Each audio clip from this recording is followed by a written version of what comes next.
Good morning. We are here at the Blue Lake Trailhead off Forest Road 8123, and we're going to be doing hopefully a loop around going up to the Blue Horse Trail and then connecting in with the Tootle Trail and coming back down across Blue Lake. And we'll see you in just a bit. Any words of wisdom to add? Don't fall. Don't fall. Okay. We may hit snow up here and have to turn around and come back. Actually, it's probably pretty likely we're going to hit snow and not be able to complete the loop, but you don't know until you try. Let's get this show on the road.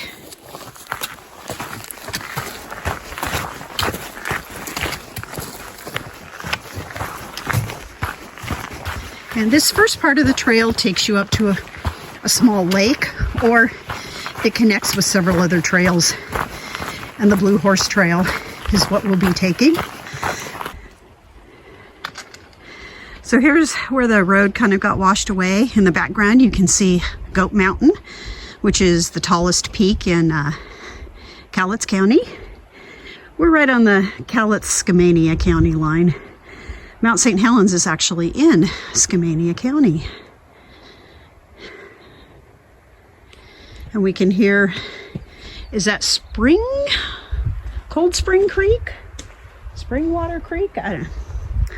I'll look it up. But, and it flows into Blue Lake and then back down. And where we were at Goat Marsh a couple of weeks ago, that's kind of the backside of it over there at the bottom of Goat Mountain. So here we are where the trails all take off here. And Blue Lake Trail, the Blue Horse Trail, that way, Sheep Canyon Trail. You go over here across the creek, up those hills, and you kind of end up on the side of Mount St. Helens. But we're going to head over this way.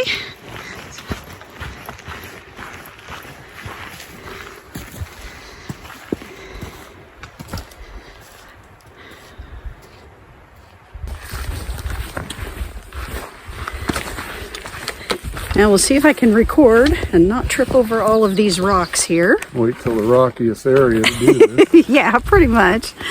So. Not that graceful at best. So what is your absolute favorite trail that you have ever hiked on? Got to be a trail.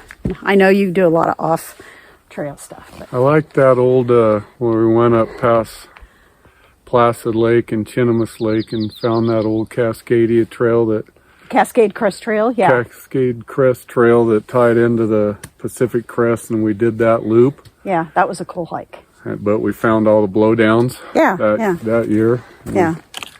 Got back to camp right at dark, or just about at dark. That was 13 plus miles. Yeah, yeah. And a full day. It was. We stopped at that lake and took a rest in them big meadows that we seen. We had that one cow elk run down in front of us. Yeah, something was chasing Something that, though. was chasing it, though, because it was hauling ass. Yep. But that would have to be my favorite. I'd like to get back up there again soon. Yeah, so that's up in the Indian Heaven Wilderness, in the kind of the north end of it. Not really the north end, but kind of the northwest end of it, I guess. Yeah. And Indian Heaven Wilderness is just a wilderness area that's in the Gifford Pinchot, which is the Mount St. Helens, Mount Adams area. But it's a little bit closer to a lot closer to Mount Adams. Yeah. Yeah. But that would be my favorite. Yeah. I thought that was a good hike. Because my favorite hike is up in Indian Heaven Wilderness also. But I would probably say, I don't know, that's a tough one. I loved that one on the old Cascade Crest Trail, which is considered an abandoned trail, but it's, other than some big trees that had fallen down at the very first that we had to try to climb over, it was actually a pretty cleared out trail. That year we went in October, and that, what was it, Blue Lake or Clear Lake, and it was frozen. That was pretty cool too. We're at another intersection here.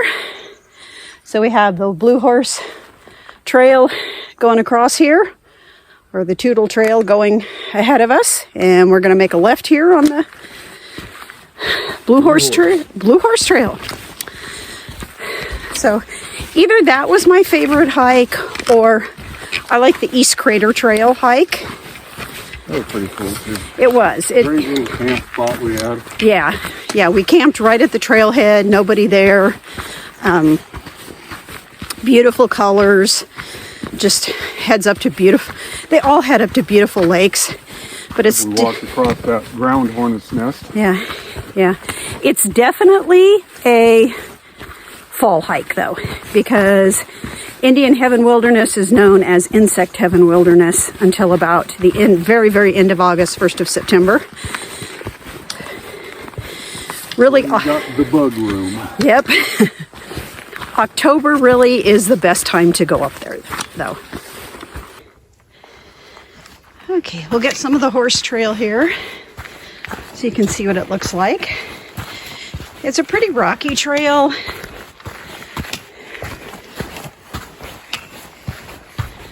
A lot of big rocks. But you have sections where it gets just these kind of smaller rocks, medium-sized rocks that are a little bit more difficult to navigate.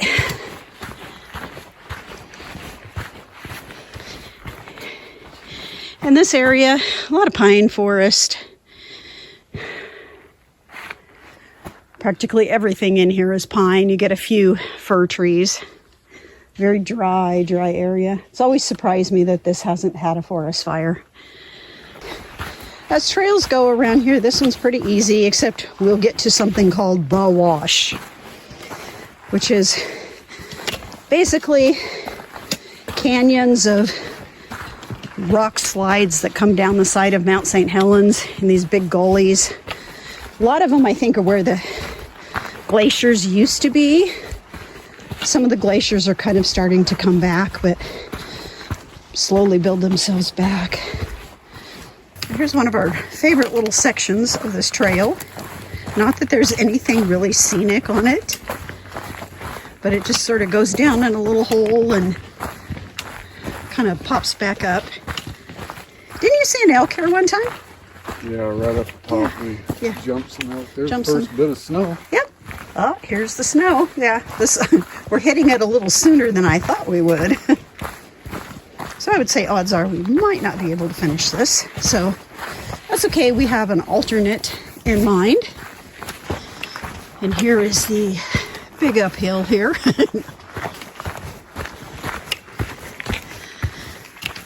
So you may have noticed me breathing heavily on some of these videos because I do have asthma. However, I do have an inhaler, and I am taking asthma medication daily for asthma and allergies. And used to be, I would have to stop up 3 or 4 times going up this hill. Now I might breathe more heavily, but usually I can make it up hills like this without having to stop multiple times. So normally there's I think the Washington backcountry horsemen help maintain this trail. And I'm guessing maybe they haven't been up here yet this spring.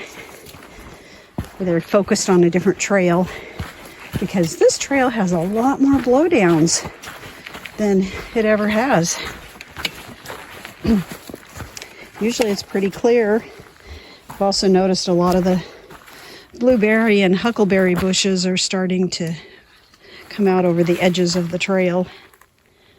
And they're just starting to get little buds and leaves on them.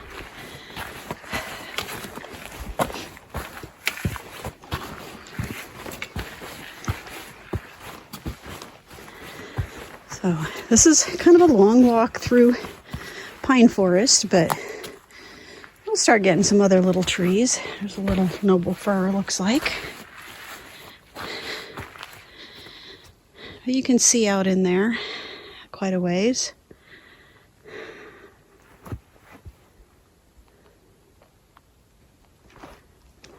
Well, we're starting to get a few more patches of deeper snow in here.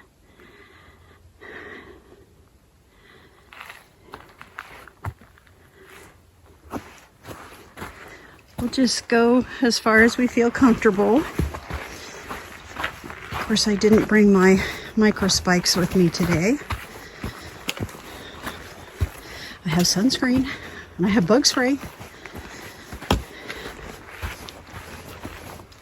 We knew that there was a really good chance we were going to hit this snow, though. I think I was just hoping it would be a little bit further up than it is.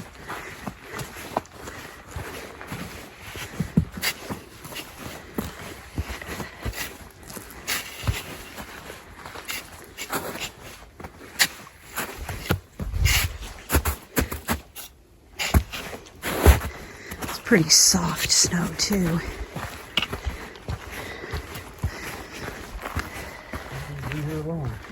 Yeah, no, I don't think so. Another week or two, it'll all be gone.